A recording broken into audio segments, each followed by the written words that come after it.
अस्सलाम वालेकुम नाजरीन, आपका मेज़बान यासिर शामी आपकी खिदमत में हाजिर है और आप देख रहे हैं डेली पाकिस्तान। पूरी दुनिया से जिन लोगों ने डेली पाकिस्तान के पेज पे हमें ज्वाइन किया है उन्हें खुशामदीद कहेंगे। आज हमारे दरमियान मौजूद हैं सीनियर तज्जिया निगार और कॉलम निगार, जो कि मुख्तलिफ अखबारात में इनके कॉलम आप पढ़ते रहते हैं, किसी तारुफ के मोहताज नहीं, मुजम्मिल सोहरवर्दी साहब।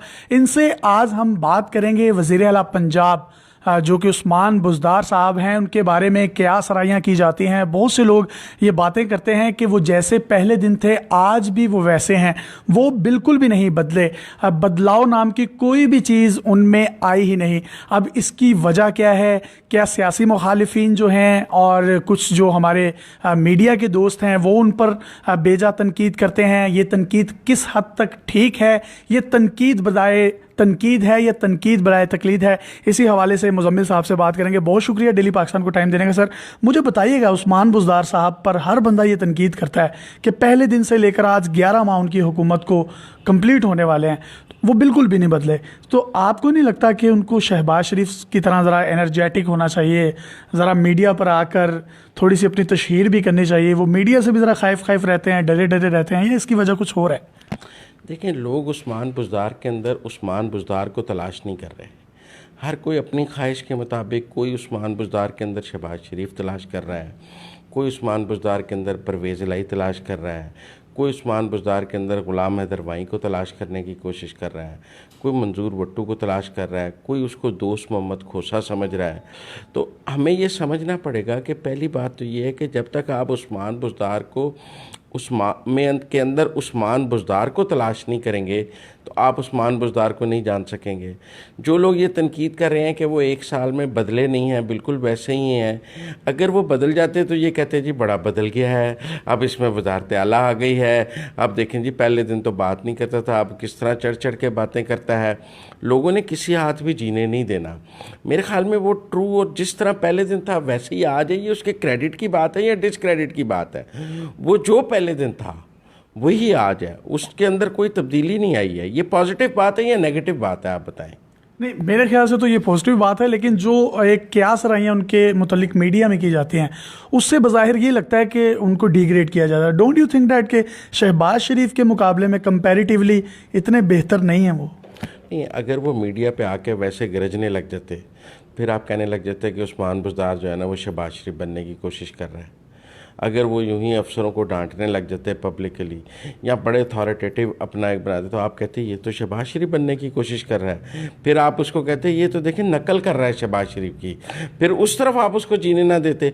उसका अपना एक स्टाइल है पंजाब को चलाने का, उसकी चीफ मिनिस्ट्री का अपना एक अंदाज़ है जो वो 1 साल से लेके चल रहा है। वो एक मुनफरिद अंदाज़ है। यानी आप कह रहे हैं कि वो कॉपी नहीं कर रहे शहबाज शरीफ साहब? मेरा नहीं ख्याल वो शहबाज शरीफ को कॉपी कर रहे हैं। एक धीमा अंदाज़ है, एक कम गो इंसान है, बात सुनता ज़्यादा है, बोलता कम है, मीटिंग्स में भी लोगों को सुनता है, फिर अपना फ़ैसला देता है, बहुत ज़्यादा चढ़ के बात नहीं करता, लोगों पे एग्रेसिव एटीट्यूड नहीं है, बेवजह छापे नहीं मार रहा, हर जगह नहीं पहुंच रहा, एक्शन करता है तो फिर उसकी तशहीर नहीं करना चाहता। तो हमें शायद स्टाइल का डिफरेंस समझ नहीं आ रहा, तो हम उसको मुख्तलिफ एनकों से देखते हैं। कोई उसको अपनी पसंद, जिसको जो वज़ीर आला माजी में पसंद रहा है ना, वो उसको उस एनक में फ़िट करने की कोशिश करता है, जो मैं समझता हूँ गलत है। ठीक है, लेकिन अब बहुत से लोगों को उनका एक स्टाइल जो है वो बिल्कुल भी नहीं भाया। लॉन्ग शूज़ पहनकर शहबाज शरीफ साहब बारिशों में खड़े होते थे, ये गाड़ी लेकर खड़े हो गए और 3 लोगों को या 4 जो लेडीज़ वहाँ पर ख़वातीन थी उनको लिफ्ट दे दी। तो ये भी कोई पब्लिसिटी स्टंट नहीं था आपके ख्याल से? ना देता। लेडीज़ अगर खड़ी रहती हैं और कहते हैं वज़ीर आला पास से गुजर गया, फिर आप क्या कहते? मतलब अगर ख़वातीन खड़ी हैं और वज़ीर आला की गाड़ी पास से उन पर पानी उठाते हुए गुजर जाती, फिर आप क्या कहते? वो भी अखलाकी तौर पर गलत था। फर्क देखें, मेरे ख्याल में हुआ ये है कि हमने उस्मान बुज़दार को ज़हनी तौर पे कबूल नहीं किया। हम समझ रहे हैं कि ये एक आम आदमी वज़ीर आला बन कैसे गया है। कसूर सिर्फ उसका आम आदमी होना है। काम वो कोई भी करे ना, चूँकि वो आम आदमी है, माड़ा है, आपको पसंद नहीं आता, ताकतवर होता, जागीरदार होता, बड़ा सनतकार होता, आप बड़ी तारीफ करते हैं। चलें, आप कम से कम उन्हें यही कह दें कि ढोल बजाना शुरू कर दें, थोड़ा काम करें, थोड़ा ढोल बजाएं। ढोल बजा नहीं रहे, काम किए जा रहे हैं। देखिए, 9 बड़े अस्पताल बनाने शुरू किए हैं, गांव-गांव अस्पताल बनाने शुरू किए हैं। काम है, सड़कें हायर यूनिवर्सिटीज़ बनानी शुरू की हैं, वाइस चांसलर्स लगाने शुरू किए हैं। मतलब आज राजनपुर में मैं देख रहा था वो कादराबाद नहर खोल दी है जिससे राजनपुर के इलाके में सारा पानी मिल जाएगा। काम तो वो कर रहे हैं। अब ये है कि वो उन कामों की तशहीर के लिए अगर वो रोज़ प्रेस कॉन्फ्रेंस नहीं कर रहे तो वो समझते हैं कि काम खुद बोलेंगे, शायद उन्हें बोलने की ज़रूरत नहीं है। अब ये उनकी सोच है, उनके ख्याल है कामों को बोलना चाहिए, हमारे ख्याल में उनको खुद बोलना चाहिए। चलें, कोई से उनके तीन चार बड़े काम आप बता दें जो आपकी इन्फॉर्मेशन तक पहुंचे हैं, या कोई वाकया सुना दें ऐसा जो आप पर्सनली जानते हो, हमारी आवाम के साथ शेयर करें। नहीं, देखें मेरी बात सुने, पंजाब में 9 बड़े अस्पताल बन रहे हैं। छोटा काम है आपके नज़दीक? अच्छा काम है, बैकवर्ड एरियाज में काम हो रहा है। 9 बड़े अस्पताल बनने शुरू किए हैं उन्होंने। मतलब मुल्तान में निश्तर हॉस्पिटल एक बड़ा होता था, उसके मुकाबले में निश्तर 2 उतना ही बड़ा एक और अस्पताल बनाना शुरू कर रहे हैं। उन्होंने उसका नाम उस्मान बुज़दार अस्पताल नहीं रखा, ये उनकी गलती है। वो वैसे बुज़दार अस्पताल उसका नाम रख सकते थे। इसी तरह मतलब ये कादराबाद नहर खोली है, स्कूलों की रीवैम्पिंग है, हेल्थ में, एजुकेशन में बहुत काम हो रहा है। पुलिस का निज़ाम अभी तक ठीक नहीं हुआ। हाँ, पुलिस के निज़ाम में मैं समझता हूँ कि परफॉर्मेंस वैसी नहीं है जैसी पीटीआई की होनी चाहिए थी। तो क्या सजेशन देंगे आप उन्हें अपने तौर पे? पुलिस इस्लाहात जो है ना, इसमें कानून साजी ज़्यादा ज़रूरत है। मतलब सेक्शन 154 को तब्दील होना चाहिए, पुलिस का गिरफ़्तार करने का राइट तब्दील होना चाहिए, और उसमें कानूनी इस्लाहात बहुत दरकार हैं। और मैं समझता हूँ जब तक कानूनी इस्लाहात नहीं होंगी तब तक पुलिस में इस्लाहात भी मुमकिन। उन्होंने खिदमत मरकज़ वगैरह बनाए हैं, लेकिन मैं समझता हूँ ये भी इससे पहले फैसिलिटेशन सेंटर्स बनते रहे हैं, अब खिदमत मरकज़ बन रहे हैं। ये महदूद इस्लाहात हैं, इसमें बड़ी इस्लाहात की बहुत गुंजाइश है जिस पर अभी तवज्जो नहीं दी। यानी कि इनको वक्त देना चाहिए।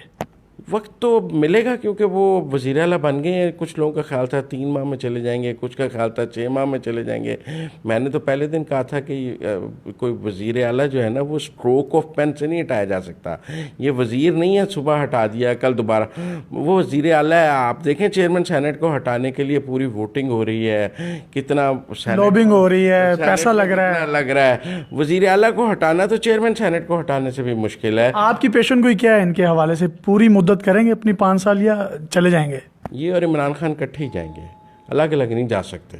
आखिर में कोई पैगाम देना चाहें तो सर आप दे सकते हैं। मैं पाकिस्तान के व्यूज़ को बहुत खुशामदीद कहता हूँ। मेरा पहला इंटरव्यू था आपके साथ और मुझे पाकिस्तान वेबसाइट ने बहुत फैसिनेट किया है। पाकिस्तान की डिजिटल साइट पे ये एक बहुत बड़ा नाम है और पाकिस्तान के डिजिटल मीडिया को इसने एक नई जिद्दत दी है और आगे तो फ्यूचर ही डिजिटल मीडिया का है। तो मैं समझता हूँ आप ही का फ्यूचर है आगे। सर इंशाल्लाह फ्यूचर में आप भी हमारे साथ रहेंगे और आपके साथ सीरीज़ जो है इंटरव्यू की हम जारी रखेंगे। बहुत शुक्रिया। अपने मेज़बान यासिर शामी को इजाज़त दीजिए। इनका तज़िया कितना गलत है कितना सही है फैसला आपने करना है। अल्लाह हाफ़िज़।